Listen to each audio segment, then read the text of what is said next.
Welcome, dear readers, to a space for open dialogue and thoughtful reflection. Here, we aim to create a community where every voice is heard and valued.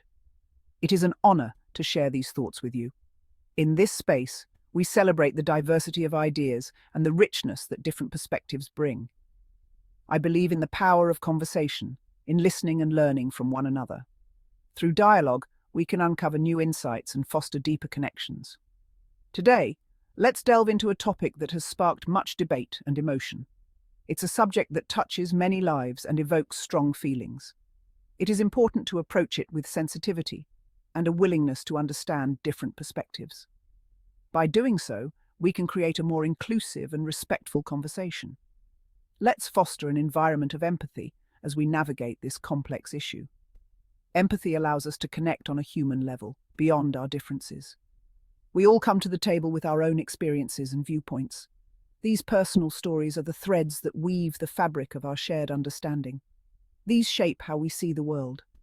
Our backgrounds, cultures, and experiences influence our perceptions and beliefs. By sharing and listening, we can broaden our understanding. We can learn from each other and grow together. We can build bridges of compassion. Together, we can create a community where everyone feels seen, heard, and valued. Thank you for being a part of this journey. Recently, Prince William's visit to Cape Town was met with protests. The streets were filled with people voicing their discontent, holding signs and chanting slogans. This event has captured the attention of the world, sparking a significant conversation about the underlying issues at play. This has ignited a firestorm of commentary and opinions, with many people taking to social media and news outlets to express their views. The protests have become a focal point for discussions on social justice, inequality, and the need for systemic change. It is crucial to acknowledge the frustrations and anger that fueled these demonstrations. The emotions on display are not just reactions to a single event, but are indicative of a much larger, deeply rooted discontent. They are not isolated incidents. Similar protests have erupted in various parts of the world, each with its own unique context, but often sharing common themes of injustice and the demand for change. They are rooted in historical injustices and systemic issues that demand our attention. These issues have been simmering for generations, and the protests are a manifestation of the collective pain and frustration of those who have been affected. These protests are a symptom of deeper wounds. The signs and slogans carried by the protesters often reflect a history of suffering and a call for acknowledgement and redress. They are a cry for recognition, for healing, for a future free from the shackles of the past. The protesters are not just demanding immediate changes, but are also calling for a long-term commitment to justice and equality. To understand the protests, we must understand the historical context. The struggles of the past have shaped the present, and without acknowledging this history, we cannot hope to address the issues at hand. We must listen to the voices of those who have been marginalized and silenced for far too long. Their stories and experiences are crucial to understanding the full picture and finding a path forward that is inclusive and just for all. In the aftermath of these protests, some commentators, like Kinsey Schofield, have pointed fingers at Prince Harry and Meghan Markle.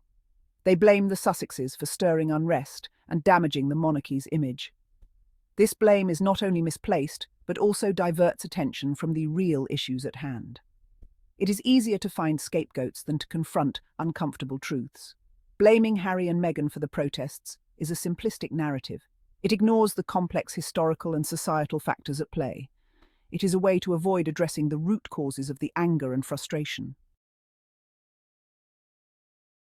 Let us be clear. Speaking out against racism and historical injustices is not an attack on the monarchy. It is a necessary step towards progress and healing.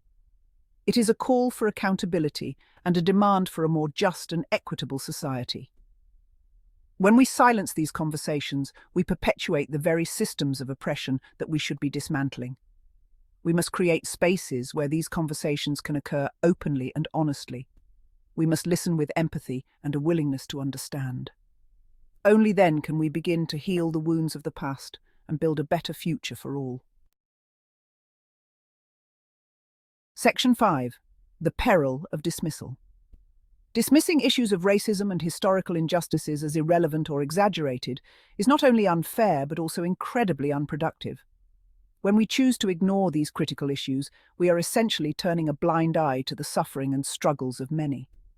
It invalidates the experiences of countless individuals and communities who continue to bear the brunt of these injustices. These stories are not just isolated incidents. They are part of a larger, systemic problem that affects millions. Ignoring these issues will not make them disappear.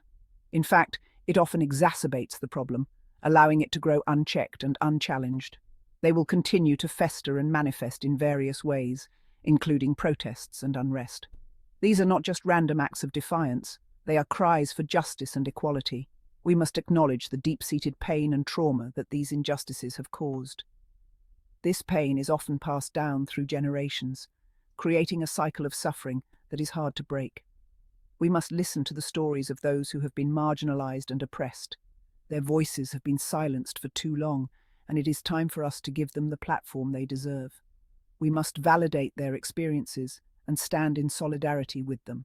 Solidarity is not just about standing together, it's about understanding and supporting each other in meaningful ways. Only through empathy and understanding can we begin to heal the wounds of the past. Empathy allows us to connect on a human level, breaking down barriers and building bridges towards a more just and equitable society. Section 6. Legitimate grievances, overlooked realities. Blaming Meghan and Harry for the protests overlooks the legitimate grievances of people, especially in former British colonies. These grievances are rooted in a history of colonialism, exploitation, and oppression. They are a direct result of the monarchy's historical role in these injustices. To understand the protests, we must understand this historical context. We cannot simply dismiss them as unfounded anger or jealousy. We must listen to the voices of those who are hurting and acknowledge the validity of their grievances. Section 7. Unresolved legacies, unresonating messages. Prince William's failure to resonate with people in Cape Town stems from the unresolved legacies of colonialism. The monarchy's historical role in these injustices continues to cast a long shadow. It shapes how people perceive the institution and its representatives. To move forward, there needs to be a genuine effort to acknowledge and address this legacy. This requires more than just symbolic gestures or carefully crafted speeches. It requires a deep and sincere commitment to reconciliation and justice. Section 8. Accountability, not scapegoats. Instead of scapegoating Meghan and Harry, let us focus on holding the monarchy accountable for its past and present actions. Let us demand transparency, accountability, and a genuine commitment to addressing the legacy of colonialism. Let us work together to create a future where everyone feels seen, heard, and valued. True progress requires us to move beyond blame and division. It requires us to engage in difficult conversations with empathy and understanding. It requires us to acknowledge the pain of the past and work together to create a more just and equitable future.